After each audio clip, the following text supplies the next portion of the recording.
Sunday suspense. Bangla সাহিত্যের রোমাঞ্চকর কিছু গল্প দিয়ে সাজানো আমাদের এই বিশেষ নিবেদন সানডে সাসপেন্স।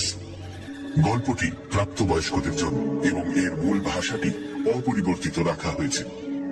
প্রধান চরিত্রে যোগব্রত রায়, হিরণ্য মৈত্র, মনোরঞ্জন, মনসুর সাহেব এবং সুমতি। গল্প পাঠে মীর, দীপ ও রিয়া।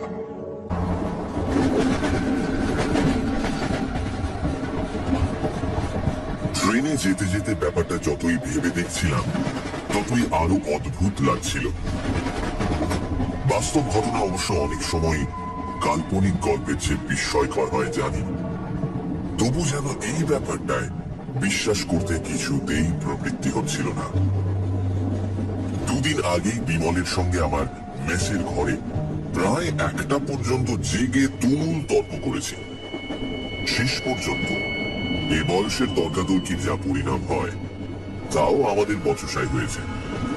দুজনেরই জেদ ও রাগ বেড়ে গেছে এবং পরস্পরকে যা তা বলে যুক্তির অভাব পূরণ করেছে। আমি বলেছি, যেমন বুড়োদের দেশে জঙ্গলের মাঝে থাকিস তেমনই জঙ্গলি বুদ্ধিও হয়েছে। বিমল বলেছে, শহরের মাঝখানে ইলেকট্রিক লাইটের তলায় বসে বারফটায় সবাই মারতে পারে। এক রাত ভেরেন্ডির জঙ্গলের ধারে মাহুরি কুটিতে কাটাতে পারলে বুঝতাম। এসে উঠে বলেছিলাম, কাটাবার কি দরকার? তোর ভূত শহর আর ইলেকট্রিক লাইটকেই বা ডরায় কেন? বেছে বেছে যত পোড়ো বাড়ি আর জঙ্গলে না থেকে সেই তো এখানে এলেই পারে। বিমল চোটে উঠে জবাব দিয়েছে, তার দায় পড়েছে। ভূত আছে এ কথা তোর কাছে প্রমাণ করার জন্য তার তো মাথা ব্যথা নেই। বিমলকে আরো রাগিয়ে দিয়ে বলেছি, তার না হোক তোর তো আছে। তুই নিজে কোনোদিন মাহুরি না মুহুরি কুটিতে তাকে দেখেছিস? বিমল বলেছে, রাত অবশ্য কাটাইনি, তবে বাইরে থেকে যা দেখেছি তাই যথেষ্ট। আমি এই কথার উত্তরে এমন ভাবে বিদ্রুপের স্বরে বলেছি যে বিমল মর্মাহত হয়ে চুপ করে গেছে। খানিক বাদে গম্ভীর মুখে শুধু বলেছে, সাহস থাকে তো একবার সেখানে যাস। আমি ব্যঙ্গ করে বলেছি, গেলে অন্তত মাহুরি কুটির বাইরে থাকবো না। পরের দিন সকালে অবশ্য আমাদের এই তর্ক নিয়ে মন কষাকষির কোনো চিহ্ন আর ছিল না। বিমল সকালে ট্রেনেই তার কাজের জায়গায় চলে যাবে। আমি স্টেশনে তাকে তুলে দিতে গিয়েছিলাম। আগের রাতের তর্কের কথা দুজনে ভুলেও একবার উত্থাপন করিনি, কিন্তু কে জানতো সে তর্কের জের অমন করে মেটবার নয়। দুদিন বাদেই আমাকে সত্যি সত্যি ভেরেন্ডির জঙ্গলের উদ্দেশ্যে রওনা হয়ে পড়তে হবে। তাই বা কে ভেবেছিল? বিমল চলে যাওয়ার পর একটা রাত পার হতেই দুপুরবেলা হঠাৎ টেলিগ্রাম পেয়ে স্তম্ভিত হয়ে গেছি। বিমল মরণাপন্ন, এখনই আমার যাওয়া দরকার। টেলিগ্রামের মর্ম এই, যাওয়া যে দরকার সে বিষয়ে কোনো সন্দেহ নেই, কিন্তু যাওয়া সোজা নয়। ছোটনাগপুরের একটা নগণ্য স্টেশনে নেমে মাইল 10-12 গেলে ভেরেন্ডির জঙ্গল পাওয়া যায়। এই জঙ্গলের মাঝখানে একটা পুরনো তামার খনিকে নতুন করে আবিষ্কার করে আজ 2 বছর বিমল সেখানে কাজ করছে। সেই নির্বান্ধব পুরীতে যে সমস্ত কুলি মজুর নিয়ে সে দিন কাটায়, সাংঘাতিক ভাবে অসুস্থ হয়ে পড়লে তারা যে কোনো সাহায্যই করতে পারবে না এটা ভালো করেই বুঝতে পারছিলাম। টেলিগ্রাম পাওয়ার পরই বিকেলে রওনা হয়ে পড়েছি। ভেরেন্ডির জঙ্গলে বিমলের নিমন্ত্রণ এভাবে রক্ষা করতে যেতে হচ্ছে ভেবে সত্যিই অদ্ভুত লাগছিল, আর বিরক্তি লাগছিল যেতে এমন দেরি হওয়ায়।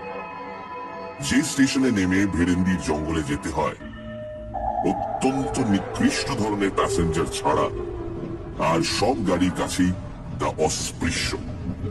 তাই বাধ্য হয়ে প্যাসেঞ্জারে চাপলেও তার শামুকের মতো গতি ক্রমশই অসহ্য হয়ে উঠেছিল। এতক্ষণে কি যে বিপদ সেখানে হচ্ছে কে জানে। বিমল অত্যন্ত শক্ত হাতের ছেলে, সহজে সে কাতর কিছুতেই হয় না। সেই সুদূর জঙ্গলে একলা আজ সে 2 বছর যেভাবে বাস করে আসছে তা থেকে তার কাঠামোর পরিচয় পাওয়া যায়। সুতরাং অত্যন্ত বিপদে না পড়লে সে যে আমায় তার করতো না এই বিষয়ে কোনো সন্দেহ নেই। কিন্তু এরকম গদাই লস্করি চালের গাড়িতে আমি সেখানে পৌঁছবই বা কখন? আর তাকে সাহায্যই বা করবো কি?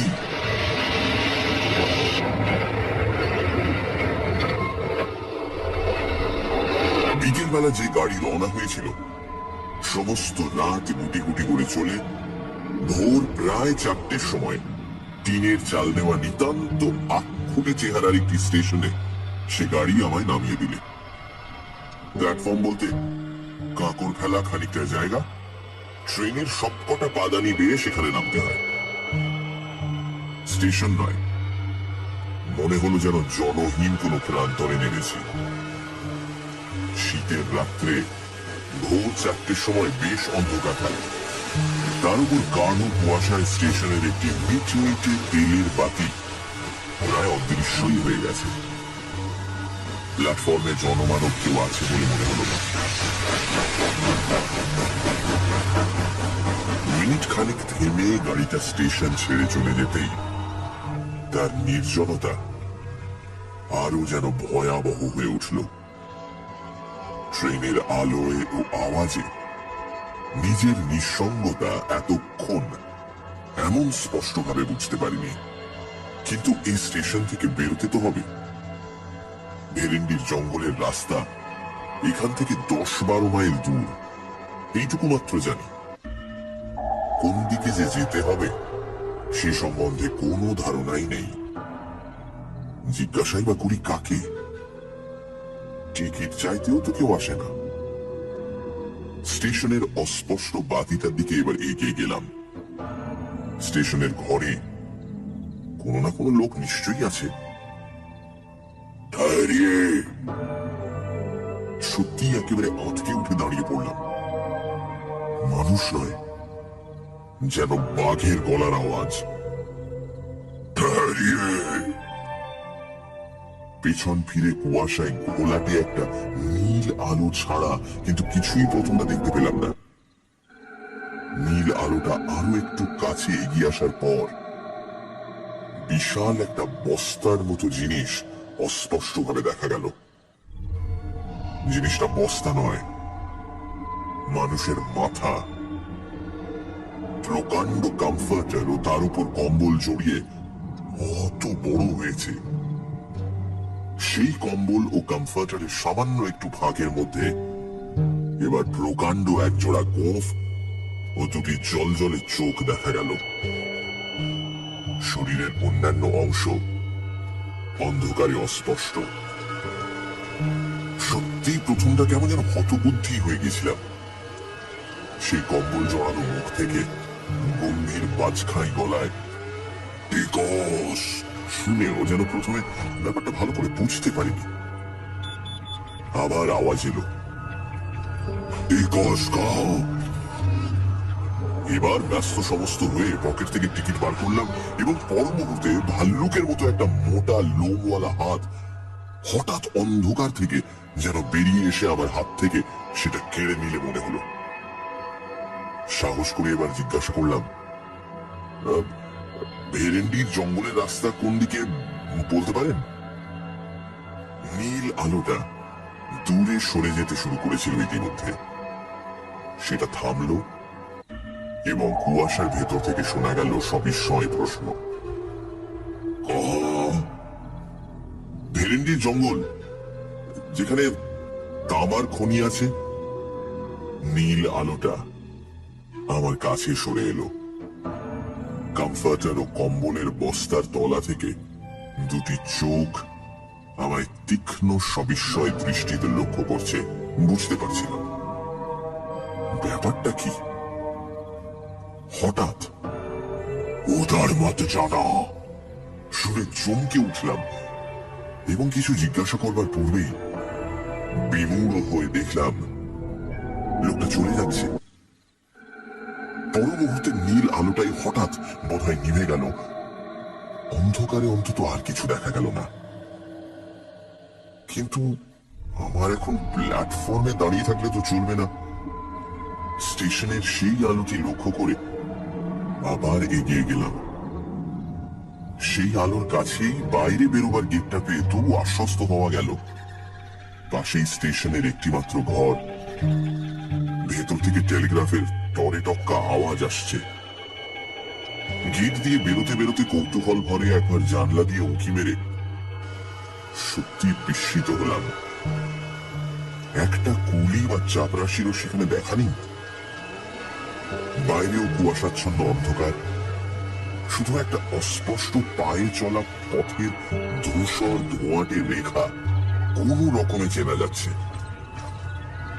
আপাতত আর কোনো পথ না দেখতে পেয়ে সেইটিকে অনুসরণ করাই যুক্তিসঙ্গত মনে হলো। খানিক বাদেই অন্ধকার কেটে গেলে আর ভাবনার কিছুই থাকবে না, তখন কাউকে জিজ্ঞাসা করে নিলেই চলবে। কিন্তু আকাশ পরিষ্কার হওয়া সত্ত্বেও কাউকে জিজ্ঞাসা করবার সুবিধা কিছুই হলো না। এরকম নির্জন পথ কোথাও আছে বলে জানতাম না। চারিধারে বিশাল ঘন জঙ্গল, একেবারে নিস্তব্ধ। মানুষ দূরের কথা, এই ভোরের বেলা একটা পাখির আওয়াজও সেখানে শোনা যায় না। সৌভাগ্যের কথা, জঙ্গলের মধ্যে পায়ে চলা দু একটা রেখা ছাড়া এই পথ কোথাও দুভাগ হয়ে যায়নি। ঘন্টা চারেক চলার পর পথ ক্রমশ উপরে উঠেছে বুঝতে পারলাম। জঙ্গলও সেখানে আরো নিবিড়। একটা চড়াই পার হয়ে দূরে একটা পাথরের ঢিবির ধারে ছোট একটা বস্তির মতো দেখতে পাওয়া গেল। সে বস্তির পেছনে একটা বিশাল ভাঙা বড় বাড়ি পাথরের ঢিবির সঙ্গে পাল্লা দিয়ে জঙ্গলের উপর মাথা তুলেছে। কাছে গিয়ে যন্ত্রপাতি ইত্যাদির চিহ্ন পেয়ে বুঝলাম সেইটাই খনি। কিন্তু এখানেও যে জনমানব নেই। খোলার চালের ঘরগুলির অধিকাংশই সকালবেলাও বন্ধ। টালিতে ছাওয়া বাংলো প্যাটার্নের একটি বাড়ি, তার মধ্যে দেখতে পেয়ে সেইটাই বিমলের থাকবার জায়গা হবে মনে করে দরজায় গিয়ে কড়া নাড়লাম। কোনো সাড়া শব্দ নেই। দরজায় মৃদু একটা ধাক্কা দিতেই সেটা খুলে গেল। সামনেই বসবার ঘর, কয়েকটা বেতের চেয়ার ও একটা টেবিল পাতা। পেছন দিকে ভেতরের দিকের দরজায় পর্দা ঝুলছে। এ ঘরেও কেউ নেই। পর্দাটা সরিয়ে ভেতরে ঢুকতে যাচ্ছি এমন সময় পেছনে পায়ের আওয়াজ শুনে চমকে পেছন ফিরে তাকালাম। চমকে উঠবার কথা বটে, প্রায় 6 ফুট লম্বা অত্যন্ত রোগা ও সরু যে লোকটি ঘরে ঢুকেছে, বিজ্ঞাপনের ব্যঙ্গচিত্র ছাড়া অমন চেহারা কোথাও চোখে পড়েনি। জিজ্ঞাসা করলাম, বিমল বাবু কোথায় আছেন বলতে পারো? করুন বাবু? বিমল বাবু, আমি তার অসুখের টেলিগ্রাম পেয়ে আসছি। কেমন আছেন এখন? ইঞ্জিনিয়ার বাবু কমাইতে বলে লোকটা হাতের ও মুখের অপরূপ একটা ভঙ্গি করলেন। কিছু বুঝতে না পেরে বললাম, ইঞ্জিনিয়ার বাবুই হলো, কিন্তু তিনি কোথায়? লোকটা আমার দিকে খানিক অদ্ভুত ভাবে তাকিয়ে থেকে যা বললে তার মর্ম বুঝতে আমার মিনিট 2 লাগলো, এবং তারপর স্তম্ভিত হয়ে আমি ঘরের একটি চেয়ারে বসে পড়লাম। ধীরে ধীরে তারপর সমস্ত ব্যাপারটাই শুনলাম। আমি টেলিগ্রাম পেয়ে যখন ট্রেনে রওনা হয়ে পড়েছি, তখন বিমল এ জগৎ থেকেই রওনা হয়ে গেছে। সবচেয়ে আঘাত পেলাম যেভাবে সে মারা গিয়েছে তার বিবরণ শুনে। এক হিসেবে আমি তার মৃত্যুর জন্য দায়ী, কারণ কোনো অসুখে বিমল মারা যায়নি। তার মৃত্যু অত্যন্ত রহস্যজনক। কলকাতা থেকে ফিরে এসে বিমল বোধহয় আমার বিদ্রূপ স্মরণ করে জেদের বসে মাহুরি কুঠিতে সমস্ত রাত একলা কাটায়। তার সঙ্গে যারা কাজ করে তারা সকলেই মানা করেছিল, কিন্তু সে শোনেনি। শেষ রাত্রে অদ্ভুত একটা গোঙানি শুনে তার পেয়ারা রামদিন ঘর থেকে বেরিয়ে এসে বাইরের মাঠে বিমলকে অচৈতন্য অবস্থায় পড়ে থাকতে দেখে। ধরাধরি করে তাকে ভিতরে তুলে আনার পর দেখা যায় তার মাথায় গভীর আঘাতের চিহ্ন।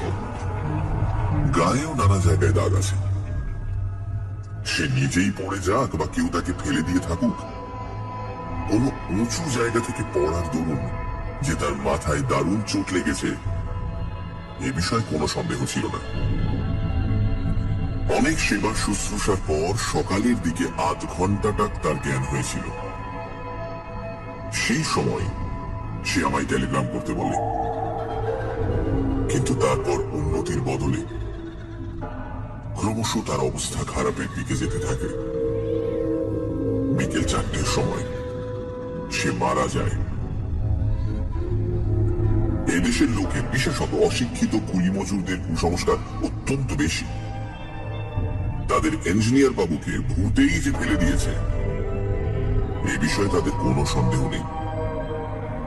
সেই জন্য বিমলের মৃত্যুর পর তার সৎকার করেই তারা সদল বলে খনির বস্তি থেকে চম্পট দেয়। আমি সেই জন্যই সকালে এসে কাউকে কোথাও দেখতে পাইনি। বেচারা রামদিনও পালিয়েছিল। যাওয়ার সময় তবু বুদ্ধি করে সে স্টেশনে আমার ঠিকানায় আরেকটা তার করে দেয়। আগেই রওনা হওয়ার দরুন আমি সে তার পাইনি।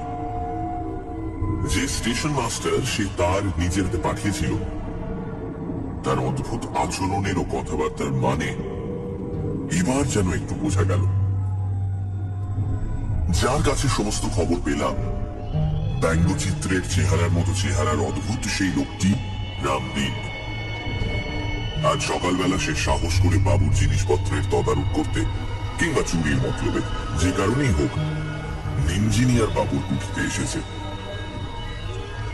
সমস্ত ব্যাপার শুনবার পর আমার মনের অবস্থা যা হলো তা বর্ণনা করা অসম্ভব। বিমলের এই পরিণামের কথা আমি স্বপ্নেও ভাবতে পারিনি, কিন্তু এ ব্যাপারের পর চুপ করে চলে যাওয়াও আমার পক্ষে অসম্ভব। ভূতই হোক আর যাই হোক, এ ব্যাপারের রহস্যভেদ আমায় করতেই হবে। আমার সংকল্প আমি তখনই ঠিক করে ফেলেছি। বেরেন্ডির জঙ্গল থেকে নিকটস্থ থানা প্রায় এক বেলার পথ। দুপুরে রামদিনকে সেখানে খবর দিয়ে পাঠিয়ে আমি রাতের জন্য প্রস্তুত হতে লাগলাম। আর কিছুর জন্য না হোক, অন্তত বিমলের কাছে দেওয়া আমার প্রতিশ্রুতি রাখার জন্যই মাহুরি কুঠিতে এক রাত আমায় কাটাতেই হবে। তার জন্য আয়োজন অবশ্য বেশি কিছু করবার নেই। শুধু একটা জোরালো বৈদ্যুতিক টর্চ ও একটা ছোট লোহার রডি আমি সঙ্গে নেব ঠিক করলাম। সন্ধ্যের আগে রামদিনের ফিরে আসবার কথা, কিন্তু রাত প্রায় 7টা হয়ে গেলেও তার কোনো পাত্তা পাওয়া গেল না। মুখে আমায় কথা দিলেও ভূতের ভয়ে সে যে শেষ পর্যন্ত সরে পড়েছে বুঝতে পারলাম। কিন্তু পুলিশের লোকেরও দেখা নেই কেন? রামদিন কি থানায় খবরও তাহলে দেয়নি? জঙ্গলের মাঝে পরিত্যক্ত খনির বস্তিতে আমি সম্পূর্ণ একা। রাত 9টা বাজবার পর আর অপেক্ষা করতে পারলাম না। পুলিশের লোক আসুক বা না আসুক, মাহুরি কুঠিতে একাই আমায় যেতে হবে। সানডে সাসপেন্সে আজ প্রেমেন্দ্র মিত্র লেখা মাহুরি কুঠিতে এক রাত। ভূতের অস্তিত্ব নিয়ে দুই বন্ধু ভূপেন আর বিমলের মধ্যে লেগে যায় তুমুল তর্ক। বিমল ভূপেনকে চ্যালেঞ্জ করে বলে, সাহস থাকে তো একবার জঙ্গলের মধ্যে ভুতুড়ে মাহুরি কুঠিতে যেন সে যায়। বিমল কাজ করে একটি জঙ্গলের খনিতে। মরণাপন্ন বিমলের কাছ থেকে হঠাৎ একটা টেলিগ্রাম পেয়ে ছোটা নাগপুরের ছোট সেই স্টেশনে হাজির হয় ভূপেন এবং পৌঁছে জানতে পারে বিমল মাহুরি কুঠিতে রাত কাটাতে গিয়ে রহস্যজনকভাবে মারা গেছে। প্রতিশ্রুতি রাখার জন্য এবং বিমলের মৃত্যুর জন্য নিজেকেই দায়ী মনে করে ভূপেন ঠিক করে সে একাই মাহুরি কুঠিতে রাত কাটাবে। তারপর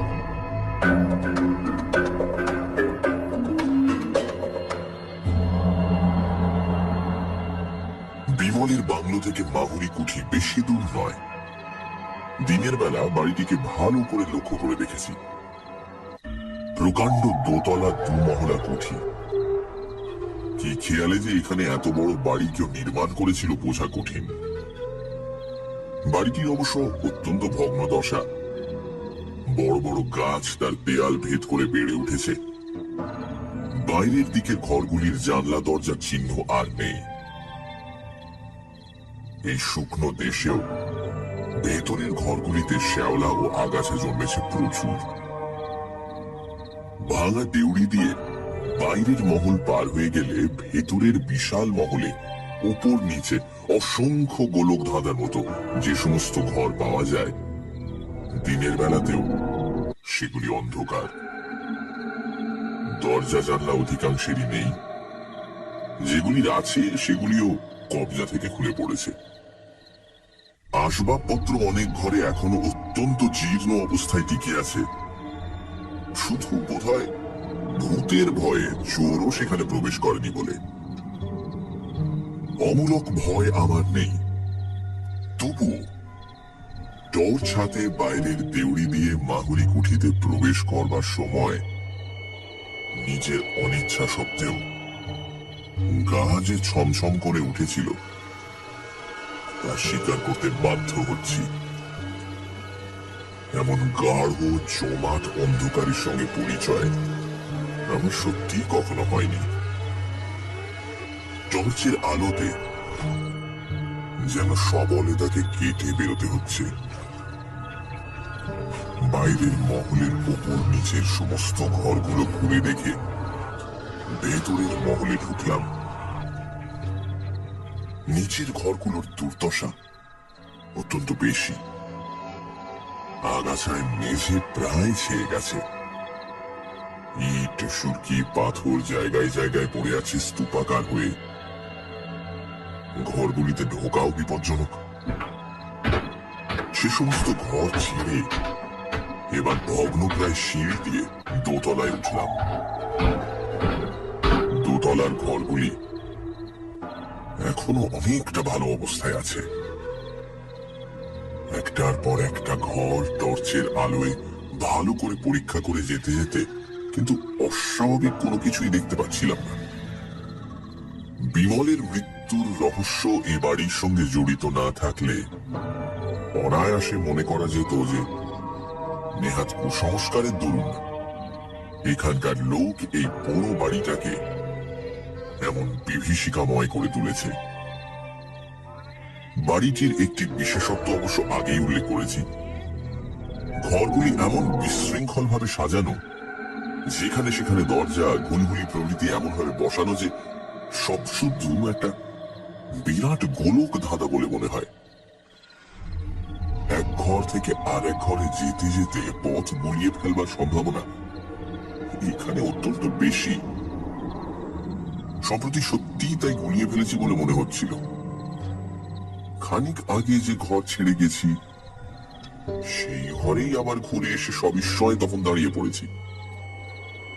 উপরে উঠবার সিঁড়িটাও যে ঠিক কোন দিকে হবে বুঝতে পারছিলাম না। খানিক চুপ করে দাঁড়িয়ে থেকে মাথাটা ঠিক করে নিয়ে আবার এগুতে যাব এমন সময় পায়ে যেন কি একটা ঠেকলো। টর্চের আলো সেখানে ফেলে অত্যন্ত বিস্মিত হয়ে গেলাম। জিনিসটা আর কিছু নয়, একটা চামড়ার ব্যাগ। কিন্তু এই ব্যাগটির সঙ্গে আমি পরিচিত। কলকাতায় বিমলের কাছে আমি এটা দেখেছি এবং তার সুন্দর চামড়ার কাজের প্রশংসাও করেছি। ব্যাগটা কুড়িয়ে নিয়ে খুলে ফেলে আরো আশ্চর্য হয়ে গেলাম।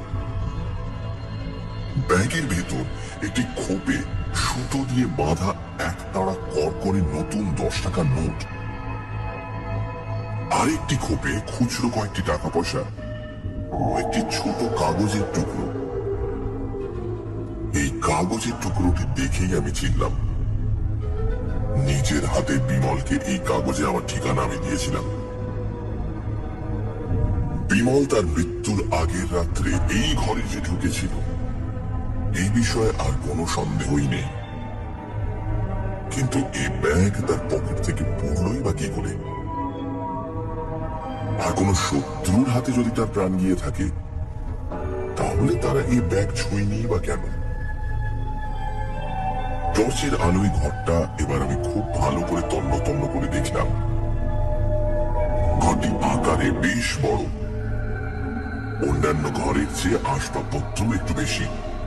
দুটি ভাঙা তক্তপোষ, একটা পা ভাঙা টেবিল, দেয়ালে লাগানো একটা কাঠের পুড়িয়ে খাওয়া বড় আলমারি ছাড়া খুচরো আরো অনেক জিনিস ঘরময় ছড়ানো।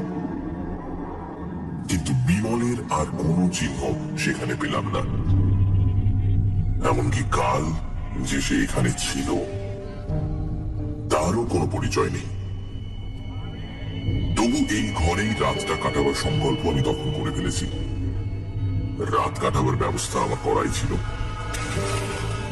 পকেট থেকে মোমবাতি বার করে ভাঙা একটা তক্তপোষের উপর রেখে জেলে ফেললাম। টর্চের আলো তো সারা রাত জ্বালা যায় না। বাতিটা জেলে তক্তপোষের উপর বসতে গিয়ে কিন্তু উঠে পড়তে হলো। পাশের ঘরে হঠাৎ হুড়মুড় করে কি একটা ভারী জিনিস পড়ে যাওয়ার শব্দ। এতক্ষণ এই বড় বাড়িতে এই ধরনের কোনো শব্দ কিন্তু শুনিনি। টর্চটা তুলে নিয়ে পাশের ঘরে গিয়ে কিন্তু প্রথমটা একেবারে বিমূঢ় হয়ে গেলাম। হুড়মুড় করে পড়বার মতো কোনো জিনিস সেখানে নেই, অথচ আমি স্পষ্ট সে শব্দ শুনেছি।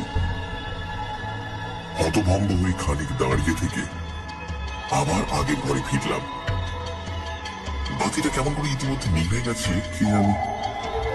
দেশলাই বার করে আবার সেটা জ্বালতে গিয়ে আর জ্বালা হলো না। বাইরের বারান্দায় চটি পায়ে দিয়ে ফট ফট করে চলার স্পষ্ট শব্দ।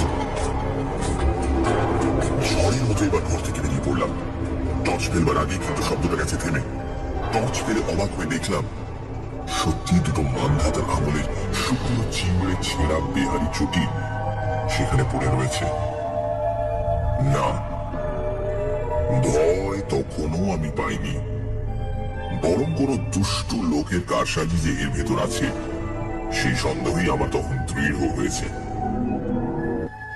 সে কারসাজির সমুচিত শাস্তি দিতে হবে।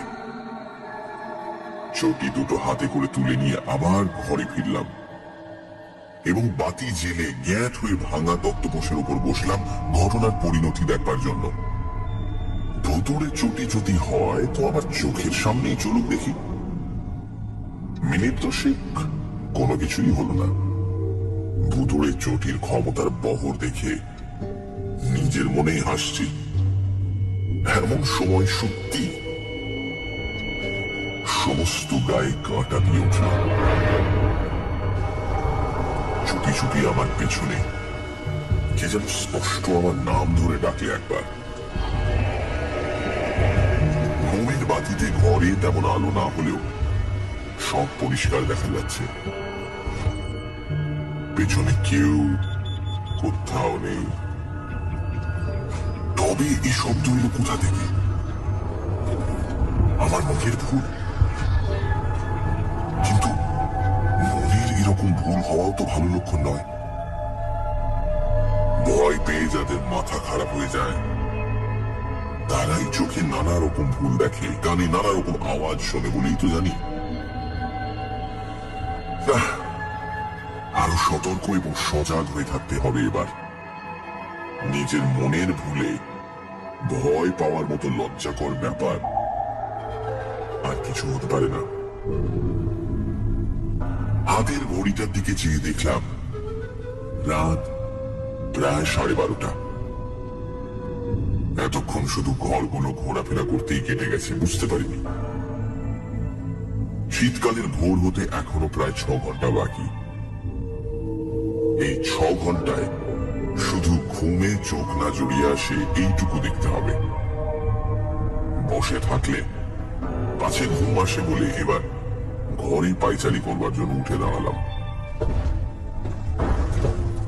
কিন্তু কি আশ্চর্য, আমার প্রত্যেক পা ফেলার শব্দের সঙ্গে সঙ্গে বাইরে যেন আর একটা শব্দ শোনা যাচ্ছে। সে যদি কারো পায়ের শব্দ হয় তাহলে তার চেহারাখানা যে কি রকম তা কল্পনা করাও কঠিন। বারান্দায় একটা হাতি হাঁটলেও বোধ হয় অমন শব্দ হতো না। পাইচারি করতে করতে ইচ্ছে করে একবার থমকে দাঁড়ালাম। বাইরের শব্দ গেল থেমে। আবার চলতে শুরু করার সঙ্গে সঙ্গে সে শব্দ শোনা গেল। এবার বাইরে ব্যাপারটা দেখতে যেতেই হলো। টর্চ নিয়ে সমস্ত পথটা কিন্তু তন্ন তন্ন করে বৃথায় খুঁজে দেখলাম। ফিরে এসে দেখি আবার আলো গেছে নিভে। না, ব্যাপারটা ক্রমশই বিরক্তিকর হয়ে দাঁড়াচ্ছে। দেশলাইটটা বার করেছি এমন সময় আলো ছিল না বলবে। মিথ্যে কথা বলে লাভ নেই। সমস্ত শিরদাঁড়া বেয়ে একটা যেন বরফ গলানো জলের স্রোত নেমে গিয়ে সমস্ত শরীর অবশ করে দিল। এই যে স্পষ্ট বিমলের গলা। খানিক্ষণ শুকনো গলা দিয়ে কোনো আওয়াজ বেরোল না। তারপর জমিত স্বরে কোনো রকমে বললাম, কে তুমি? আমি আমি বিমল। দোহাই তোমার, আলো ছিল না। কেন? তাহলে আমার আর এখানে থাকা হবে না। তোমাকে দুটো কথা বলে যেতে চাই, তাও বলে যেতে পারবো না। তুমি ভয় পেয়েছো ভুবে? ধরা গলায় ঢোক গিলে বললাম, না। তাহলে টর্চ না জেলে এগিয়ে এসে এই তক্তপোষটায় বসো। আমি হাতড়ে হাতড়ে তক্তপোষটায় এসে বসলাম। অন্ধকারে আবার শোনা গেল, তুমি আসাতে কি খুশি যে হয়েছে বলতে পারি না। কথাটা শুনে নিজে যথেষ্ট খুশি না হলেও বললাম, তাই নাকি? হ্যাঁ, তুমি না এলে আমায় এখানে কতকাল বন্দী হয়ে থাকতে হতো কে জানে। কেন? দুটো দরকারি কথা না বলে আমি পৃথিবী ছেড়ে যেতে পারছিলাম না। পৃথিবী ছেড়ে কোথায়? খানিকক্ষণ কোনো উত্তর পাওয়া গেল না। আবার জিজ্ঞাসা করলাম, কোথায়? বললে না? সে কথা জানতে চেও না, তোমাদের জানবার অধিকার নেই। কিন্তু তুমি কি বরাবর এখানে আছো? বরাবর যতক্ষণ তুমি এসেছো তোমার পাশে পাশে ঘুরে বেরিয়েছি। এখন একটু তোমার পাশে বসবো। তাড়াতাড়ি বললাম, না না, কি দরকার? কিন্তু সব শব্দ তত্ত্ব কি তুমি করছিলে? আমি না না, আমি নয়, ওরা ওরা সব করেছে। সব ভয়ে সব বিস্ময়ে বললাম, ওরা? হ্যাঁ, ওরাও আছে। ওরা ওই রকম করতে ভালোবাসে, আমার কিন্তু ভালো লাগে না। তবে থামলে কেন? তবে তবে অনেকদিন পৃথিবীতে থাকতে হলে বিরক্তি আসে, তখন এসব বদখেয়াল হয়। তো ওরা কি অনেক দিন আছে? অনেক দিন। যৌধমান তো মানসিংহের সঙ্গে মনসাবদার হয়ে এসেছিল, আর দেবদত্ত অশোকের সময়ের। এতদিন ওরা কেন এখানে আছে? কি করবে, মায়ার বন্ধন। যৌধমাল এখানকার এক রাজকোষ লুট করবার সময় দামি একটা মতির মালা পেয়ে এক জায়গায় লুকিয়ে রেখেছিল। সেই লুকোনো জায়গার কথা কাউকে জানাবার আগে তলোয়ারের খুঁচায় মারা যায় বলে বেচারার আজও মুক্তি হলো না। একটু উৎসুক ভাবে বললাম, কাউকে জানালেই তো পারে। যাকে তাকে জানালে তো হবে না। ওর বংশধর, আত্মীয় স্বজন, অন্তত দেশের লোক না হলে জানাবার উপায় নেই। অর্থাৎ মারোয়ারি চাই? মারোয়ারিরা আবার এধার মারায় না। যোধমাল সম্বন্ধে নিরুৎসাহ হয়ে বললাম, আর দেবদত্ত? দেবদত্ত? দাঁড়াও, জিজ্ঞেস করে দেখি। খানিক্ষণ সব নিস্তব্ধ। তারপর শোনা গেল, দেবদত্তের উদ্ধার হওয়া আরো শক্ত। কেন? অশোকের সময় ও কি একটা মঞ্জুশ্রীর ধ্যানশ্রীর মূর্তি গড়েছিল। সেটা এখনো আবিষ্কৃত হয়নি বুঝি? কোথায় সেটা? আমি না হয় প্রত্নতত্ত্ব বিভাগে। না না, আবিষ্কৃত হয়েছে বই কি, কিন্তু পণ্ডিতরা তর্কাতর্কি করে তার নাম নিয়ে বাঁধালে ভুল। কেউ বলছে সেটা দেবী মূর্তিই নয়, কেউ বলছে কি বলে প্রজ্ঞা পারমিতা। তাতে কি? চুপ চুপ, দেবদত্ত একেবারে খেপে উঠবে এখনই। তাতেই তো সব। নাম ঠিক হওয়া না দেখে ও কিছুতেই যেতে পারছে না এখান থেকে। আমি না এলে তুমিও যেতে পারতে না? বোধ হয় না। ওইসব বদ খেয়াল। তাও হয়তো হতো। এখনই তো মাঝে মাঝে কিরকম নিষ্ফিস করে। কি নিষ্পিস করে? হাত। একটু হাসির শব্দ শোনা গেল। হাত তাকে বলে না, তবে গলার স্বরে অত্যন্ত অস্বস্তি বোধ করে পড়লাম। যাকে ভাই, তোমার কি কথা ছিল না, যা বললি তোমার ছুটি? ছুটি, একেবারে ছুটি। একটু ভয়ে ভয়ে জিজ্ঞাসা করলাম, বলা হলি তুমি চলে যাবে? তৎক্ষণাৎ। কিন্তু তুমি চলে গেলে এই যোধমাল্লার দেবদত্ত। না না, তোমার কোনো অনিষ্ট ওরা করবে না, আমার বারণ আছে। তবে বলো এবার। এই বলছি, ও আবার কি? ও কিছু না। কিন্তু হেঁচকির মতো শোনালো যেন। পাগল, হেঁচকি কোথায়? কিন্তু আমরা তো ওকেই হেঁচকি বলি। আমরা বলি না। তবে কি ওটা? ও আমাদের ভৌতিক দেহের বোধকার। ভূতকাল কি? ও কথার মানে তোমরা বুঝবে না। ওটা এই জগতের কথা। ও জগতের কথা আলাদা নাকি? এতক্ষণ তো বেশ বাংলা বলছিলে। অনেক কষ্টে অনুবাদ করে বলতে হচ্ছিল, কিন্তু ভূতকারের অনুবাদ হয় না। না ভাই, এটা হেঁচকি। ভূতকার। আমি তাহলে আলোটা জানছি। দোহাই তোমার, এখনো আমার কথা বলা হয়নি। কথা তুমি পরে বলো খন, এখন একটু জলের চেষ্টা করি। আমাদের জল লাগে না, আলো জ্বাললেই আমায় চলে যেতে হবে। তা না হয় খানিক চলে গিয়ে তোমার ভূতকারটা থামিয়ে এসো। বলে সত্যি দেশলাই বের করে মোমবাতিটা জেলে ফেললাম। কিন্তু এ কি? ঘরে যে কেউ নেই। এ কি ব্যাপার? বিমল, তুমি আছো এখানে? বিমলের কোনো উত্তরের বদলে শোনা গেল কয়েক সেকেন্ড মাত্র বিমূঢ় হয়ে দাঁড়িয়ে থাকবার পর আমার মনে আর কোনো সংশয় রইল না। এগিয়ে কড়া দুটো ধরে সজোরে কাঠের আলমারির পাল্লা দুটো আমি খুলে ফেললাম।